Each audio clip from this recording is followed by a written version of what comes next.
말씀입니다. 여러분, 하나님은 우리보다 앞서가시며 그 하나님을 나의 피난처 두려워하지 마십시오. 여호와 하나님은 제 편에 있습니다. 자, 여러분, 성도는 예수 그리스도 안에서 구원받은 자를 성도라고 이야기를 하죠. 성도는 거룩한 자입니다. 그리고 성도가 받은 특권은 예수 그리스도 안에서 영원한 생명을 얻었기 때문에 하나님의 자녀가 된 특권입니다. 또한 하나님의 사랑을 받는 특권을 소유한 자입니다.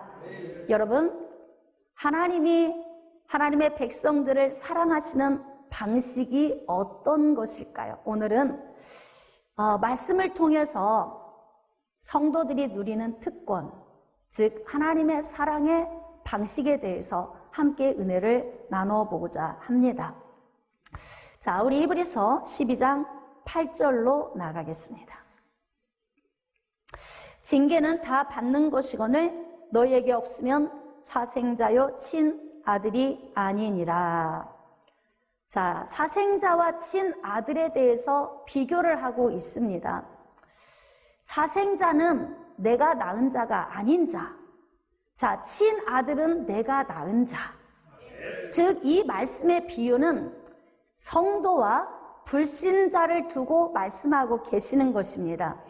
그러니까 하나님의 관심은 오직 어디에 있냐면 하나님이 예수 그리스도로 말미암아 직접 낳은 자, 즉 친아들로 입적된, 즉 입양된 자. 할렐루야.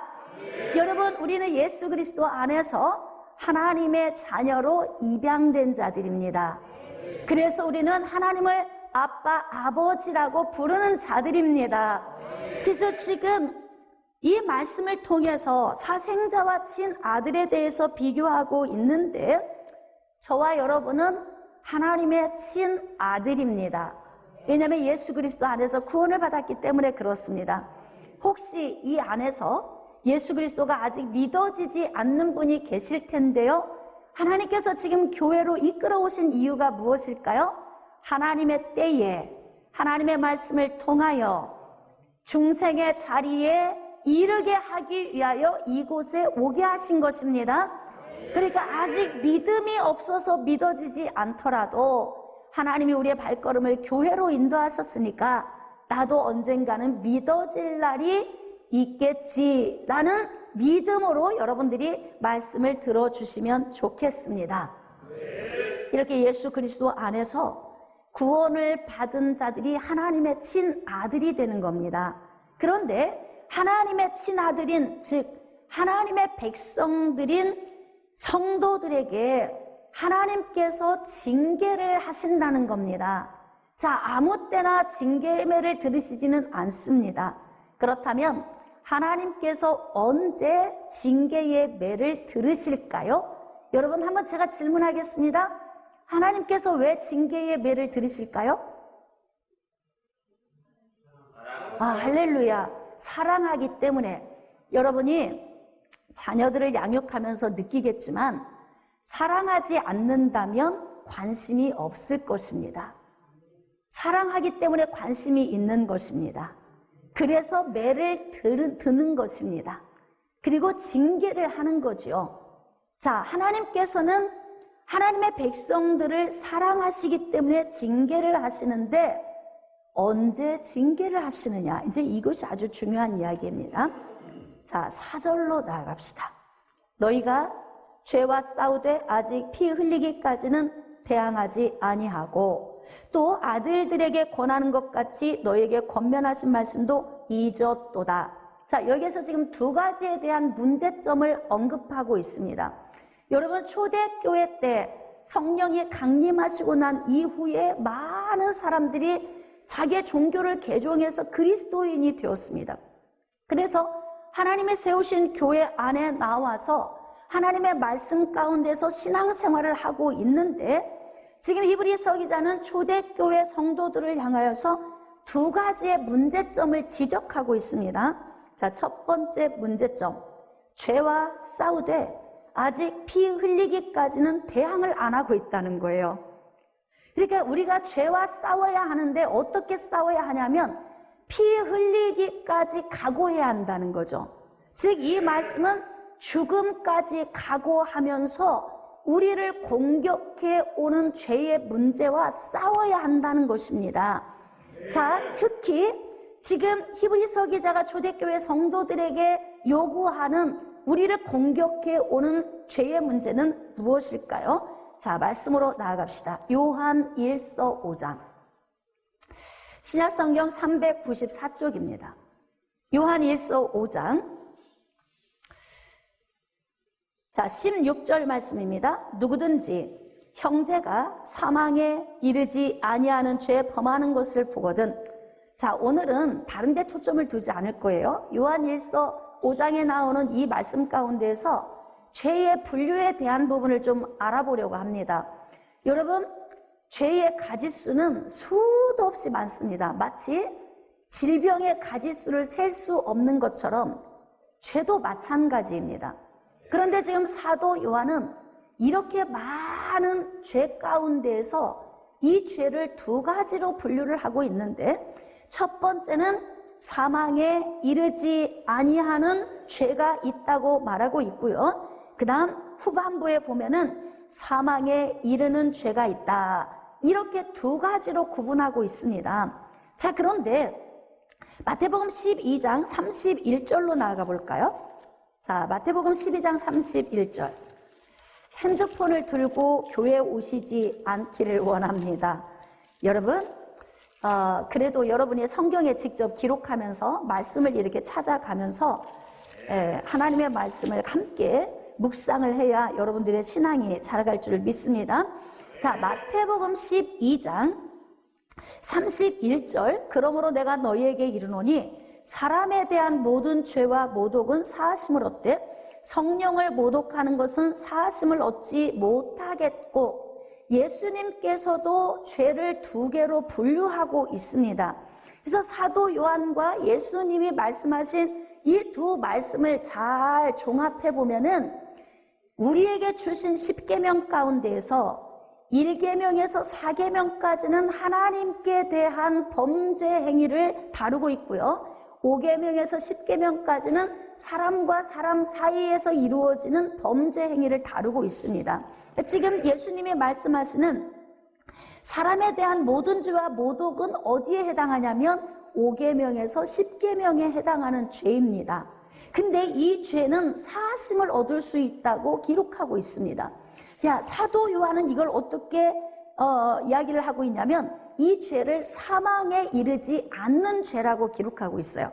그러니까 수없이 많은 죄 가운데에서도 사람과 사람 사이에서 이루어지는 이 죄의 행위는 예수 그리스도 안에 나와 회개하면 용서받을 수 있는 죄라는 것입니다. 자, 그런데 지금 사도 요한이 말하는 사망에 이르는 죄가 있다는 거예요. 용서받을 수 없는 죄가 있다는 거죠.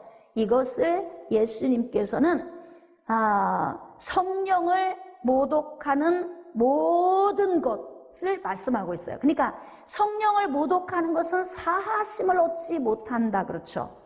그러니까 결국 하나님의 행하시는 모든 일, 하나님의 계획, 하나님의 섭리하심, 하나님의 역사하심에 관한 직접적인 이 모든 것에 저항하는 죄, 이 죄는 사하심을 얻을 수 없다는 것입니다. 자, 그렇다면 히브리서, 오늘 본문에서 지금 말씀하고 있는, 자, 히브리서 12장 4절, 너희가 죄와 싸우되 아직 피 흘리기까지는 대항하지 아니하고, 자, 죄와 지금 싸우긴 해야 되는데 이들이 지금 몸을 사리고 있다는 거예요. 여러분, 마귀는 끊임없이 우리를 공격해 옵니다. 우리를 공격할 때에 마귀가 가지고 오는 무기가 있습니다. 그 무기 가운데서도 정말 위력 있는 무기가 있습니다.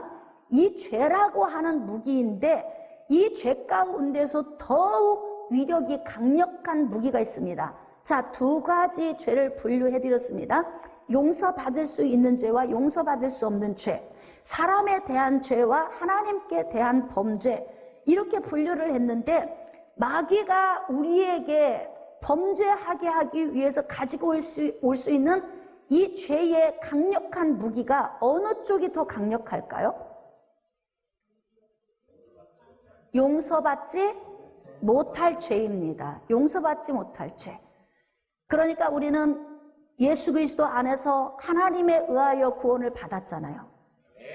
그러니까 하나님에 대해서 모독하게 하고 하나님이 세우신 교회를 뿌리채 흔들고 우리가 영적인 신앙생활을 할 수 없도록 하는 이 문제, 이것을 지금 히브리서 기자는 죄라고 기록하고 있어요. 많은 유형의 죄가 있지만 특히 영적인 죄, 하나님을 대적하고 대항하고 하나님 나라를 흔드는 이러한 죄의 문제에 대해서 히브리서 기자는 무엇을 요구하고 있냐면 피 흘리기까지 대항해야 하는데 마귀가 이러한 범죄의 문제를 가지고 와서 계속 하나님이 세우신 교회를 공격함에도 불구하고 이들은 몸을 사리고 있다. 지금 이렇게 말하고 있어요. 자, 두 번째 문제는 5절입니다. 또 아들들에게 권한 것 같이 너희에게 권면하신 말씀을 잊었다는 거예요. 권면하신 말씀. 자, 그 가운데서도 특히 어떤 말씀입니까? 잠언 3장 11절로 12절에 기록된 그 예언된 말씀이에요. 자, 내 아들아 주의 징계하심을 경히 여기지 말며 그에게 꾸지람을 받을 때에 낙심하지 말라. 주께서 그 사랑하시는 자를 징계하시고 그가 받아들이시는 아들마다 채찍질을 하심이라. 이 말씀을 잊고 있다는 거예요. 그러니까 지금 히브리서 기자는 지금 초대교회에 만난 위기 상황은 하나님이 세우신 교회를 위협하는 죄의 문제가 어둠에 의하여서 계속 공격하고 있는데 이들은 피를 흘리기까지 싸울 각오가 되어 있지 않고 몸을 사리고 있을 뿐만 아니라 그렇게 이 죄의 문제를 방관할 때에 하나님께서 징계의 매를 들어 호되게 채찍질 하시는 이 날이 올 것을 잊어버리고 있다는 거죠. 그러니까 지금 하나님이 세우신 교회가 위기가 왔음에도 불구하고 아무 생각이 없이 무관심하게 사는 자들에게 지금 주시는 말씀입니다. 자, 7절 말씀입니다. 너희가 참음은 징계를 받기 위함이라. 하나님의 아들과 같이 너희를 대우하시나니. 이게 이제 아주 중요한 거예요. 여러분, 사생자와 친아들의 차이점이 무엇이겠습니까?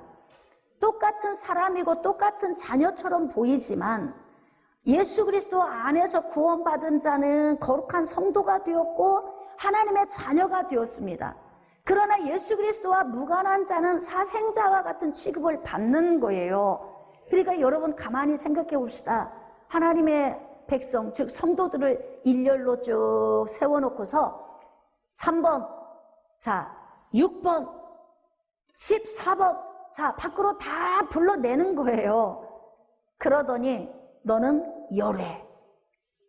얼마나 슬픈 일입니까? 하나님의 자녀인 줄 알았는데 열외를 시켜버리는 거예요. 이게 바로 사생자입니다. 근데 우리가 지금 살고 있는 모습이 사생자처럼 살고 있다는 겁니다. 전혀 하나님과 무관한 자처럼 살고 있다는 거죠. 그래서 하나님께서 히브리서 기자를 통해서 어떻게 말씀을 주시냐면 하나님은 우리를 하나님의 자녀, 아들처럼 우리를 대우해 주신다. 여러분은 하나님을 통하여 어떤 대우를 받고 싶습니까? 네? 하나님의 자녀로서의 대우를 받고 싶으시면 아멘. 우리는 예수 그리스도 안에서 구원받은 거룩한 성도가 되었습니다. 그러니까 거룩한 성도들이 받는 특권이 바로 무엇이냐면 하나님의 자녀로서의 예우를 받는 거예요. 그 자체가 하나님의 사랑이십니다.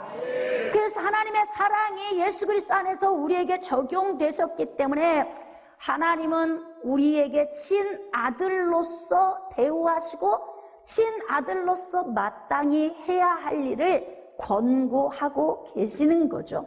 자, 8절입니다. 징계는 다 받는 것이거늘 너희에게 없으면 사생자여 친아들이 아니다. 만약에 열애를 받는다. 난 너무 평안하다. 나는 아무 문제가 없다. 지금 하나님이 세우신 교회에 위기가 오고 초대교회에 성령이 강력하게 일어나고 있지만 이 성령의 강력한 역사로 말미암아 로마 정치인들과 결탁을 했던 유대 종교 지도자들이 성령의 빛에 조명이 되니까 본인들의 더러운 게 막 드러나잖아요. 그리고 불같은 말씀을 사도들이 막 선포하니까 그 말씀에 비춰진 자신들의 더러움이 드러나니까 박해하기 시작합니다. 여러분, 우리가 지난주에 바울에 대해서 말씀을 나눴지만 바울이 다메섹에 갈 때에 들고 간 게 있어요. 뭐예요? 공문. 행정명령을 가지고 간 거예요. 그냥 가서 그리스도인들을 막 잡아온 게 아니에요. 공문을 가지고 갔습니다. 그러니까 영적 지도자들이라고 하지만 영적으로 세워지지 않은 로마인들과 결탁해서 뇌물을 주고 산 또는 그에 상응한 값을 치르고 자기의 위치를 산 이 사람들이 성령의 조명에 의해서 자신들의 위치가 위험해지고 자신들의 위치가 불안해지니까 결국 행정명령을 동원해서 예수 믿는 자들을 박해할 수밖에 없는 상황이 온 거 아닙니까? 그러니까 하나님이 세우신 교회에 위기가 온 거예요. 그런데 성도들이 너무 무덤덤하다는 거죠. 전혀 느낌이 없다는 거예요. 자, 그러면 너희들이 친아들이 맞냐? 아니면 사생자냐? 네? 여러분, 친아들은 반드시 징계를 한다는 것입니다. 잘하고 있어도 징계를 하시고 못하고 있어도 징계를 하신다는 거예요. 이것이 바로 성도들이 받은 특권입니다. 여러분, 잘하는 자에게 왜 징계를 합니까? 징계라고 하는 것은 매를 들으면서 호되게 꾸짖는 거예요. 이 꾸짖는 이유가 무엇입니까? 교육하는 거예요. 가르침이죠. 또 교정하는 거, 바르게 세워가는 거예요. 훈련을 시켜서 좀 더 나은 삶을 살게 하는 것입니다. 그러니까 부모가 자녀를 사랑하면 채찍질을 할 수밖에 없는 거예요. 매를 드는 거죠. 잘하고 있는데 왜 때립니까? 왜 때릴까요? 더 근접한 정답을 얘기해 보세요. 자, 잘하고 있는데 왜 때리는 거예요? 더 잘하라고. 네? 더 잘하라고 때리는 거죠. 못할 때는 왜 때리는 거예요? 그렇죠. 잘하라고. 그러니까 예수 그리스도 안에 구원받은 사람은 내가 잘 살고 있어도 징계 올 수 있다 없다? 깨달아지시면 아멘. 여러분, 그렇습니다. 내가 지금 징계를 받고 있다고, 지금 하나님의 무서운 회초리를 받고 있다고 하나님이 나를 미워하시나? 이렇게 생각하면 안 된다는 것입니다. 특히 지금 어떤 죄에 대해서, 하나님을 대적하게 하는 죄에 대해서 공격해 오는데도 불구하고 무감각하게 그냥 있다면 반드시 하나님이 징계의 매를 들으신다. 그러니까 이 매를 들으시는 건 우리를 사랑하시기 때문이다. 여러분, 하나님이 세우신 교회를 위협하기 위해 오는 공격, 이 죄의 문제가 무엇일까요? 여러분이 이제 다니엘서를 많이 묵상해 보셔서 아시겠지만 다니엘서 3장에 보면은 다니엘의 세 친구에 대한 기록이 나와 있어요. 사드락과 메삭과 아벳느고, 이 세 사람이 풀무불에 던져집니다. 여러분, 왜 풀무불에 던져지는 거예요? 그러니까 세상에서 자꾸 공격해 오는 죄의 문제가 바로 뭐냐면 용서받을 수 없는 죄의 문제를 우리에게 자꾸 적용시키는 거예요. 그래, 너희들이 그렇지, 하나님 공격해봐, 응? 우상을 숭배해봐, 계속 이렇게 미혹을 하는 거예요. 바벨론 왕 느부갓네살이 금신상을 만들었습니다. 금신상을 만들어 놓고 국가적인 큰 행사를 치르는 거예요. 낙성식을 하는 날에 전체 지방에 있는 모든 관원들을 다 불러 모았습니다. 자, 그리고 이야기합니다. 이 금신상에 절하라. 만약에 절을 하지 않으면 풀무불에 던져 넣으리라. 여러분, 이 죄가 어떤 죄에 속하는 거예요? 용서받을 수 없는 죄. 하나님께 대한 범죄의 문제입니다. 그러니까 하나님을 섬기는 사드락과 메삭과 아벳느고가 우상에게 절할 수 없는 거예요. 그래서 우상에게 절을 하지 않았습니다. 그 이유 때문에 풀무불에 던져진 것입니다. 여러분, 이것이 바로 뭐냐면 피 흘리기까지 대항해서 싸우는 거예요. 목숨을 걸었잖아요. 그냥 목숨 걸고 싸우는 것을 요구하는 겁니다. 히브리서 기자가 초대교회 성도들에게 이렇게 하나님이 세우신 교회가 막 흔들리고 정말 이 뿌리채 흔들리고는 이런 박해의 문제가 옴에도 불구하고 자기 몸만 사리고 나만 괜찮으면 된다 이렇게 생각하고 있으니까 이 히브리서 기자가 볼 때 너무 답답한 거예요. 믿음의 사람들은 어떻게 삽니까? 여러분, 히브리서 11장과 12장은 연결된 말씀인데요. 이 말씀을 읽다 보면 히브리서 11장의 말씀이 서론에 불과해요. 서론.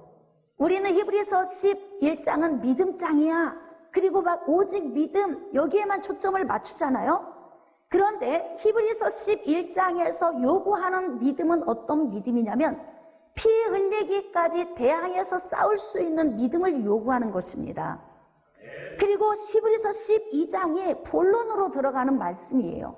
자, 그러면 믿음을 통해서 대항해서 싸워야 하는 이 싸움이 어떤 싸움입니까? 히브리서 11장에는 믿음으로 살아온 믿음의 선진들에 대해서 이야기하고 있어요. 여러분, 우리가 물론 다니엘서에 기록된 사드락과 메삭과 아벳느고의 이야기도 마찬가지입니다.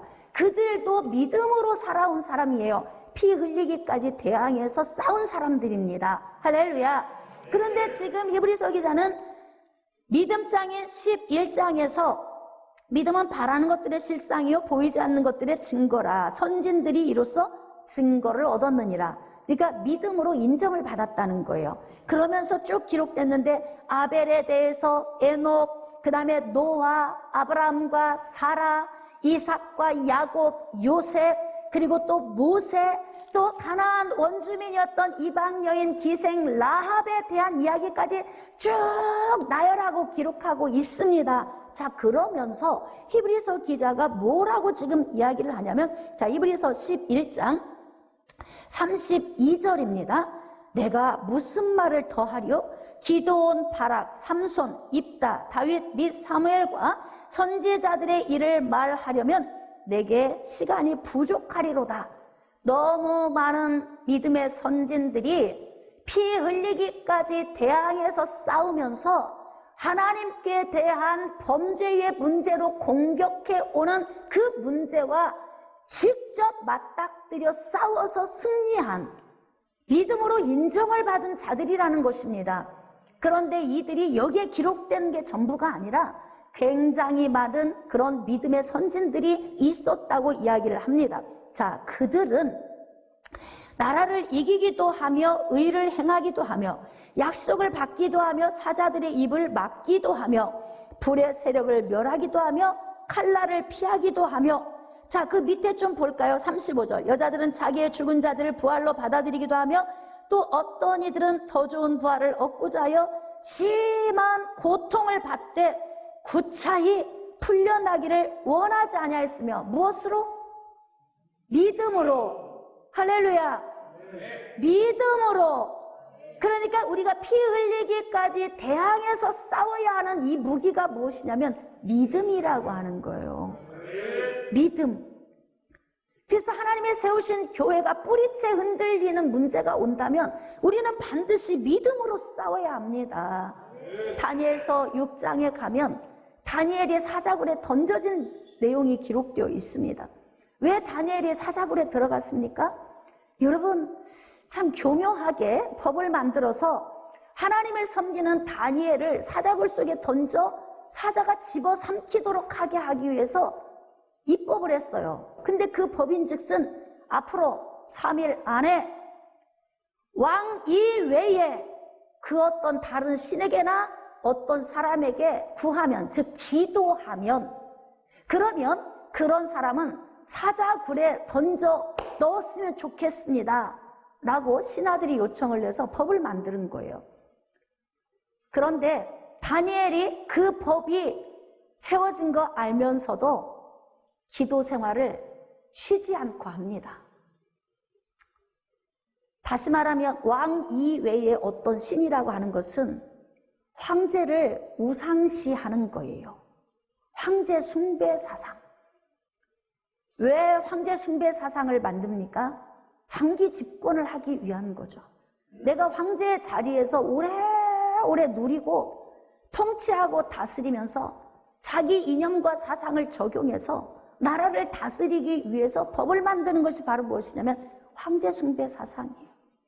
자기가 신이 되어야 하는데 그 이외에 다른 신을 섬기는 자들이 있으면 자신을 숭배해주지 않아요. 그러니까 걸림돌이 되는 거죠. 그러니까 정부 입장에서 보면은 반정부 요인처럼 보이는 거예요.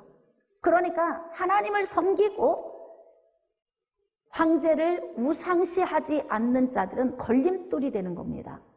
그러니까 사자굴에 툭툭 가 던져 넣는 거죠. 죽어도 상관없어요. 이들이 죽는 것에 대해서 생명이 정말 아깝다, 안타깝다 이런 생각이 있다면 그런 법을 만들겠습니까? 만들지 않아요. 그러니까 오직 황제는 황제로서 신격화시켜서 자기가 존중받고 장기 집권을 하면서 나라를 자기 이념과 사상에 의해서 통치하고 다스리기 위해서 법을 만들기 때문에 모든 법이 만들어지는 것을 보면은 위정자들의 안에 있는 심리적인 요인을 읽을 수 있어요. 이 법을 무엇 때문에 만드나? 어떤 목적인가? 그럼요. 자신들이 통치하고 다스림에 있어서 자신들에게 유익할 수 있는 법을 만드는 거죠. 자, 그래서 왕이 아닌 그 어떤 신에게나 다른 사람에게 구하면 사자굴에 던져 넣기로 법을 만들었는데 다니엘이 기도를 하는 겁니다. 여러분, 이게 바로 우리를 범죄케 하는 죄의 요인이 우리를 공격하는 거예요. 앞으로 예배 드리지 마, 기도하지 마, 찬양하지 마. 이러한 요인들이 바로 뭐냐면 하나님이 세우신 교회를 뿌리채 흔드는 요인입니다. 그런데 히브리서 기자는 이것을 어떻게 표현을 했냐면 우리를 공격해오는 죄라고 표현을 하고 있습니다. 우리는 늘 죄라고 하는 이야기를 하면 사실 뜨끔뜨끔하죠? 뜨끔거리죠? 맞죠? 우리 심령 안에 있는 더러운 죄악들 비춰보면서 막 뜨끔뜨끔합니다. 우리가 살아온 삶을 보면서 또 막 심장이 조여오고 아려옵니다. 그런데 진짜 심각한 죄는 어떤 죄냐면 하나님을 대항해서 범죄하게 하는 죄입니다. 이것을 법적으로 만들어서 만약에 요구한다면 피 흘리기까지 대항해야 하는 문제가 발생을 하는 거예요. 초대교회 시대에 성령의 강력한 역사가 일어나니까 얼마나 많은 사람들이 교회 안으로 들어옵니까? 자, 그런데 위기의식을 가진 위정자들이 행정명령을 통해서 이들을 다 잡아다가 옥에 가두고 죽게 만드는 거예요. 그런데 이 부분에 대해서 몸을 사리면서 대항해서 싸우지 않는 문제 때문에 너희들 그렇게 하지 않으면 하나님의 징계가 임할 거야. 하나님이 너희들을 채찍질 하실 거야. 왜? 사랑하기 때문에. 사랑하기 때문에 그러신다는 거예요. 그래서 지금 히브리서 기자는 더 계속 지금 이야기를 하는 거죠. 또 어떤 이들은 조롱과 채찍뿐 아니라 결박과 옥에 갇히는 시련도 받았다. 누가? 믿음의 선진들이. 그러니까 지금 초대교회의 성령의 역사가 강력하게 일어나고 있는 그 시대에 살고 있는 그들의 그 신앙의 나태함과 느슨함을 보면서 히브리서 기자가 계속 이야기하는 거예요. 마귀가 하나님을 대항해서 대적하게 하는 이 죄를 가지고 너희들을 공격해 올 때 너희들이 피 흘리기까지 대항하지 않고 몸 사리고 그렇게 있을 거냐? 그럼 어떻게 하라는 거예요? 피 흘리기까지. 할렐루야. 대항해서 싸우라는 거죠. 그러니까 우리는 이 죄라고 하는 문제에서 늘 5계명에서 10계명까지의 죄만 우리는 조명해서 바라보지만 하나님이 더욱더 심각하게 여기는 죄는 용서받을 수 없는 죄입니다. 성령을 모독하고 회방하는 죄입니다. 그러니까 다니엘은 기도하지 마, 법으로 기도하지 마라고 했어요. 자, 그런데 다니엘은 기도를 하잖아요. 그래서 결국 사자굴로 던져집니다. 피 흘리기까지 저항하는 거예요. 우리가 그러니까 신앙을 지키는 것, 예배 생활을 하는 것, 기도 생활을 하는 것, 하나님의 말씀을 붙들고 적용하며 사는 것, 이 모든 것이 바로 피 흘리기까지 죄와 저항해서 싸우는 것이라는 거죠. 자, 그 다음에 돌로 치는 것과 톱으로 켜는 것과 시험과 칼로 죽임을 당하고 양과 염소의 가죽을 입고 유리하고 궁핍과 환난과 학대를 받았다. 왜 그래야 되는 거예요? 그냥 편안한 집에서 편안하게 살 수도 있는데 왜 이런 고난을 받는 것입니까? 성도들의 특권입니다. 이 고난이 성도들의 특권입니다. 사생자에게는 이런 고난 안 옵니다. 신하들이기 때문에 오는 것입니다. 할렐루야. 그래서 지금 하나님께서는 사생자에게는 관심이 없어요. 친아들에게 관심이 있는 겁니다. 예수 그리스도 안에서 영원한 생명을 얻은 거룩한 모임, 바로 성도들에게 하나님이 관심이 있는 거예요. 성도들이 가지고 있는 이 특권은 영원한 생명을 얻는 그 특권이 우리에게 주어졌지만 그 특권을 받은 우리가 이 땅을 살아가는 동안 하나님의 사랑을 받았으니까 피 흘리기까지 대항해서 싸울 준비가 되어 있어야 한다는 거죠. 그래서 우리는 우리의 신앙을 점검해 봐야 할 필요가 있어요.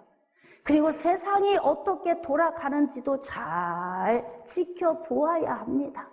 어떤 법들이 통과가 되는지도 잘 알아야 합니다. 하나님의 말씀에 위배된 일들이 세상에서 어떻게 일어나고 있는지도 우리가 잘 감지하고 알아야 한다는 거예요. 그런데 초대교회 성도들은 죄에 대해서 무관한 거예요. 그냥 내가 살인하지 않고 간음하지 않고 도둑질 않고 살면 돼. 여기에서 멈춘 거예요. 하나님 나라를 뿌리채 흔들고 있는 이 영적인 죄의 문제에 대해서 고민하지 않는 거죠. 그러니까 히브리서 기자가 하나님은 징계하시는 하나님이셔. 이렇게 이야기를 하는 거예요. 여러분, 믿음의 선진들이 생각이 없습니까? 그래서 그들이 궁핍과 환난과 학대를 받습니까? 그들은 그 일이 얼마나 우리를 두렵게 하는 줄을 몰라서 믿음으로 나아가면서 그 일을 당했겠습니까? 자, 그래서 11장 38절에 이런 사람은 세상이 감당하지 못하느니라. 여러분, 성도들이 받은 특권은 하나님의 사랑입니다. 그렇기 때문에 성도들은 세상이 감당하지 못하는 사람이 되어야 합니다. 왜냐하면 피 흘리기까지 대항하고 나가버리니까 사람이 감당이 안 되는 거예요. 이 정도의 믿음을 우리에게 요구하고 있는 것입니다. 히브리서 11장이 우리에게 요구하는 건 바로 그거예요. 그래서 12장 1절에 이러므로 우리에게 구름같이 둘러싼 허다한 증인, 피 흘리기까지 저항하며 싸우며 하나님의 나라를 지키며 자기의 신앙을 지켰던, 아멘입니까? 아멘. 이러한 믿음의 선진들이, 증인들이 너무 허다하게 많이 있다는 거예요. 그래서 우리는 모든 무거운 것과 얽매이기 쉬운 죄를 벗어버리고 인내로서 우리 앞에 당한 경주를 경주하자 그래요. 그러니까 이런 죄와 대항해서 싸워서 죄 문제를 해결해야 되겠죠. 그리고 열심히 경주해서 나가라는 거예요. 믿음의 주요 온전케 하시는 이인 예수 바라보자는 것입니다. 왜냐하면 예수 그리스도 십자가에 달리시면서 자기를 희생하고 헌신하시면서 피 흘려 죽기까지 우리를 사랑하셨으니까 예수 그리스도 바라보면서 우리도 죄와 대항해서 싸워야 된다. 깨달아지시면 아멘. 자, 8절 말씀입니다. 징계는 다 받는 것이거늘 너희에게 없으면 사생자여 친아들이 아니니라. 왜 징계를 주실까요? 징계의 목적은 훈련입니다. 단련하기 위한 거예요. 너희들이 피 흘리기까지 대항하는 거 두려워하는구나. 연약하구나. 그래, 그러면 매 한번 맞아볼래? 그러면 이 배가 더 무서운 거예요. 그러니까 어떻게 해요? 다음부터는 안 할게요. 그리고 어떻게 해요? 피 흘리기까지 싸우는 거 하겠습니다. 이렇게 되는 겁니다. 그러니까 아이들도 예전에 부모들이 그렇죠. 제가 어렸을 때 기억에는 저희 형제가 6남매예요. 그러니까 부모님이 항상 회초리를 어느 한쪽에 꼭 놔두셨어요. 문제가 있으면 꼭 우리 손으로 가서 회초리를 가져오게 했고 몇 대를 맞을 건지 꼭 물어보셨어요. 그래서 회초리를 꼭 대셨습니다. 근데 회초리를 대고 난 다음에 그 다음에 이게 아주 무거운 죄를 지면은 이렇게 하시더라고요. 옷을 벗겨서 밖으로 내보내버리셔. 추운 겨울에. 그러면 어디 부엌에 지푸라기 더미 위에나 어디 헛간에 있는데 어디 지푸 있는 데 가서 벌벌벌 떨고 있는 거죠. 제가 그랬다는 게 아니라 제 기억에 6명 중에 누군가 그랬어요. 제가 말은 할 수 없어요. 비밀이니까. 네? 그런데 그렇게 해서 내보내면 얼마나 두렵겠어요. 어렸을 때. 그렇죠? 근데 집안에 들어오면은 문을 딱 걸어 잠궈서 열어주질 않는 거예요. 그곳에서 막 징계의 매를 받으면서 단련을 받는 거죠. 다음부터는 범죄하지 말아야지. 이렇게 아버지가 회초리를 들고 집 밖으로 내보내서 이렇게 내가 추운 데서 떨고 있으니까 다음부터는 부모가 싫어하는 일 하지 말아야지. 그러니까 이런 거죠. 궁핍과 환난과 학대를 받는 이 고난 중에서도 우리가 각오하는 게 뭐냐면 아버지가 싫어하는 짓 하지 말아야지. 범죄하지 말아야지. 하나님이 세우신 교회를 뿌리채 흔드는 우리를 공격해오는 이 죄의 문제를 묵인하고 지나가지 말아야지. 대항해서 싸워야지. 이렇게 각오하고 결단하기 위해서 징계의 매를 들으신다는 거예요. 징계의 매를. 그렇게 부엌에 가서 또는 헛간에서 추워서 덜덜덜덜 떨고 있으면 나중에 엄마가 가서 데려오죠. 너 다음부터는 그렇게 하지 마. 절대. 아버지는 그걸 제일 싫어하신다. 그러고 이제 엄마가 데려오잖아요. 그러면 이제 그 이후로 그걸 또 맞으면은 문제야. 그렇게 또 옷 다 벗겨서 또 쫓겨나면은 진짜 이건 해답이 없는 거예요. 한 번 맞았으면 2번 맞지 않도록 깨어 있어야 하는 거죠. 정신 바짝 차려야 하는 거죠. 10절입니다. 그들은 잠시 자기의 뜻대로 우리를 징계하였거니와 우리의 부모님들은 자기 생각에 의해서 어떤 때는 자기 분노로 자기 기준으로 자기의 모든 지식이 기준이 되어서 징계의 매를 들지만 하나님은 왜 징계의 매를 들으시냐면 자 거기 밑줄 좀 그읍시다. 하나님은 우리의 유익을 위하여 그의 거룩하심에 참여하게 하시느니라. 하나님의 거룩하심에 참여하게 하시려고 징계의 매를 들으신다는 거죠. 여러분 성도들의 특권이 무엇입니까? 하나님의 사랑을 받은 거예요. 하나님의 사랑을 표현하는 방식이 무엇입니까? 징계라는 거예요. 징계. 할렐루야. 그러니까 부모가 자녀를 많이 징계할수록 많이 사랑한다는 것입니다. 제가 주중에 자녀하고 좀 티격태격했습니다. 엄마 오늘 보충이 있는데요. 학원을 안 갔어요. 너무 당연한 듯이 안 갔다고 그러는 거예요. 내가 여기서 한번 묵인을 하면 이 아이는 자주 자기 기분에 의해서 가기 싫고 귀찮으면 안 갈 거예요. 그래가지고 제가 호통을 쳤습니다. 보충이라고 안 가? 그럼 앞으로 그런 식으로 살 거니? 가기 싫으면 안 가고 하기 싫으면 안 하고 지치면 안 할 거니? 제가 순간에 생각을 한 거예요. 이 아이를 성공적인 인생을 살게 하려면 이때 내가 징계를 하지 않으면 그러면 아 엄마도 묵인하는구나. 그냥 지나가시네? 그러면 학교 가서 애들하고 놀고 싶을 때 오늘은 보충이야. 다음에 또 그런 문제 올까요? 안 올까요? 오겠죠. 오겠죠. 근데 제가 이야기했어요. 절대 안 돼. 결코 안 돼. 그렇지 않으면 학원을 그만둬. 공부를 내려놓던지. 어차피 시작했으면 목숨 걸고 해야지. 적당히 대충 하지 마. 미워서 그래요? 정확하게 대답하세요. 왜 그런 거예요? 할렐루야! 사랑하기 때문에. 그러니까 성도가 받은 특권이 뭐냐면 하나님의 사랑을 받는 것입니다. 하나님의 사랑하시기 때문에 징계의 매를 들으신다는 거예요. 너 지금 내가 세운 교회에 위기가 왔어? 너희들 기도 생활, 예배 생활, 너희들 말씀 생활, 말씀의 권위가 무너지고 있어? 그럼에도 불구하고 피 튀기게 안 싸워? 지금 하나님이 그렇게 말씀하고 계시는 거예요. 여러분 깨어납시다.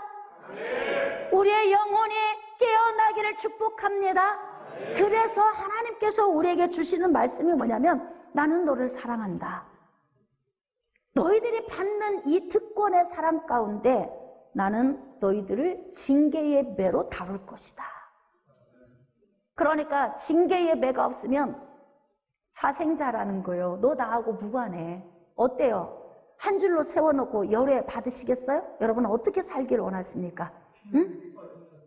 할렐루야. 피 흘리기까지. 아멘이십니까? 아멘. 그렇습니다. 열애당하지 맙시다. 사생자처럼 살지 맙시다. 신하들로 삽시다. 성도의 특권은 하나님의 사랑을 받는 것이지만 그 사랑은 반드시 맨날 위로하고 매일 만져주고 매일 격려해주는 데서 끝나지 않습니다. 그거는 정말 초보 단계입니다. 매일 주님 앞에 나와서 위로받기 원하십니까? 그거는 초신자예요. 초신자. 주님 앞에 나와서 매일 말씀에 비춰서 자기 자신을 바라보면서 자기를 쳐서 복종시키고 좀 더 성숙해지고 좀 더 자라면서 할렐루야! 하나님이 원하시는 모습으로 우리가 살아가는 게 필요하다는 거예요. 우리의 부모들은 자기 생각과 자기 기준에 의해서 매를 대고 때로는 징계하기도 하지만 오직 하나님은 우리의 유익을 위해서 영원한 생명의 자리로 나아가도록 하게 하기 위해서 하나님이 세우신 교회가 온전하게 세워지도록 하게 하기 위해서 징계의 매를 들으신다. 그렇게 말씀하십니다. 11절입니다. 무릇 징계가 당시에는 즐거워 보이지 않고 징계가 즐거운 사람이 어디 있겠습니까? 저도 자녀들을 양육할 때에 회초리를 종종 들었습니다. 지금은 아이들이 자라서 괜찮아요. 지금은 아이들에게 매를 들을 일이 별로 없더라고요. 근데 어렸을 때 아이들이 개념이 없을 때 있어요. 딱 이때 기억에 남도록 회초리를 들을 때가 있어요. 옆집에 가서 친구네 집에서 지우개를 가져올 때 이런 때 있잖아요. 조그마한 인형 같은 거 줬대. 친구가 줬고 친구 엄마가 줬고 줬대. 눈치가 이상해. 그러면 이리 와봐. 진짜 준 거 맞아? 눈을 쳐다보고 이야기를 하면은 눈이 동공이 지진이 나요. 막 흔들려요. 그러면 이건 거짓말하고 있는 거예요. 그럼 어떻게 해요? 회초리 가져와. 그래서 아주 기억에 남을 정도로 때려요. 5대까지 때려. 5대. 어떻게? 엉덩이를. 그냥 옛날에 그 신호대 같은 얇은 회초리가 아니에요. 효자손. 한 대의 쇼부를 봐야 돼. 한 대. 그럼 한 대 맞으면 자지러지죠? 근데 이게 기억에 날 만큼 2번 그 실수 안 합니다. 하나님이 우리를 그렇게 다루신다는 거예요. 요즘은 그렇죠. 자녀를 때리면은 그 뭐라 그래요? 네? 아동학대라고 그러잖아요. 성경에서는 자녀를 사랑하면은 매를 대라고 말씀하고 계세요. 하나님도 우리를 사랑하시기 때문에 우리를 그렇게 대우하시는 거예요. 그러니까 우리는 성경적인 삶을 사는 거죠. 할렐루야. 자, 그러면서 하나님께서 우리에게 뭐라고 지금 히브리서 기자를 통해서 주시냐면, 자 11절, 무릇 징계가 당시에는 즐거워 보이지 않고 슬퍼 보이나 후에 그로 말미암아 연단받은 자들은 의와 평강의 열매를 맺느니라. 그러니까 하나님이 함께 하시면 열매가 좋아. 열매요. 근원이 마귀로부터 왔나 하나님께로부터 왔나 이걸 봐야 돼요. 과정을 보지 말고 열매를 보세요. 열매를 보면은 근원이 어디로부터 왔는지를 압니다. 도둑질 맞고 죽임당하고 멸망당하면 마귀로부터 온 건데요. 의와 평강의 열매를 맺으면 하나님께로부터 온 겁니다. 비록 고통스럽습니다. 비록 막 유린당하고 있어요. 또 그 다음에 광야산 동굴 토굴에 막 유리하면서 고통을 받고 있지만 결과는 의와 평강의 열매를 맺게 한다는 거예요. 이거 하나님께로부터 온 것이라는 거죠. 자, 이제 중요합니다. 12절, 그러므로 피곤한 손과, 자, 손은 능력, 행함을 의미하죠. 자, 연약한 무릎, 기도를 의미하죠. 그러니까 너희들이 이제 피곤한 손이라는 것은 영적으로 무뎌진, 영적으로 아주 바닥에 내려간, 전혀 영적인 느낌이 없는, 하나님과 교류가 되지 않는 그런 너의 상태와 기도가 무뎌져서 기도의 줄이 끊겨서 기도도 안 되는 너의 상태, 그 상태에서 어떻게 하라? 일어나라. 일어나라. 할렐루야. 그러니까 결국 영적으로 무뎌지고 기도의 무릎을 꿇지 않으면 어떤 일이 오냐면은 믿음이 없어서 피 흘리기까지 저항해서 싸울 수 있는 힘이 없는 거예요. 그래서 결국은 영적으로 살아나고 기도가 회복되면 어떤 일이 벌어지냐면 너희 발을 위하여 곧은 길을 만들어 저는 자리로 하여금 어그러지지 않고 고침을 받게 하라. 회복하는 거죠. 그렇게 걸어 나가면 회복을 하는 거예요. 그러면 결국 어떻게 됩니까? 하나님의 세우신 교회, 하나님의 나라를 근본적으로 흔들려고 우리에게 죄의 바이러스를 갖다 막 넣어주는 거죠. 그런데 여기에 우리가 속지 않는다는 거예요. 그리고 깨어서 대항할 수 있는 자가 된다는 것입니다. 누구처럼? 히브리서 11장에 기록된 허다한 증인들, 믿음의 선진들, 그들처럼 우리도 목배임을 당하거나 아니면은 이렇게 옥에 갇히거나 또는 갖은 고난을 받는 이러한 어떤 문제에 두려워하지 않고 우리 자신을 지킬 수 있는 힘과 능력의 사람이 된다는 것입니다. 자, 우리에게 그런 은혜가 있기를 소망하시면 아멘.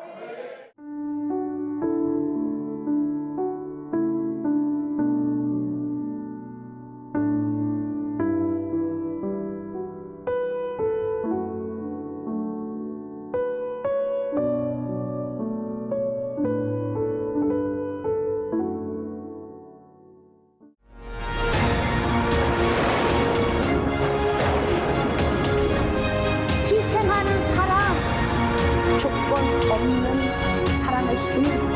여러분, 하나님은 우리보다 앞서가시며 그 하나님을 나의 오 피난처 두려워하지 마십시오. 여호와 하나님의 저편이 있습니다.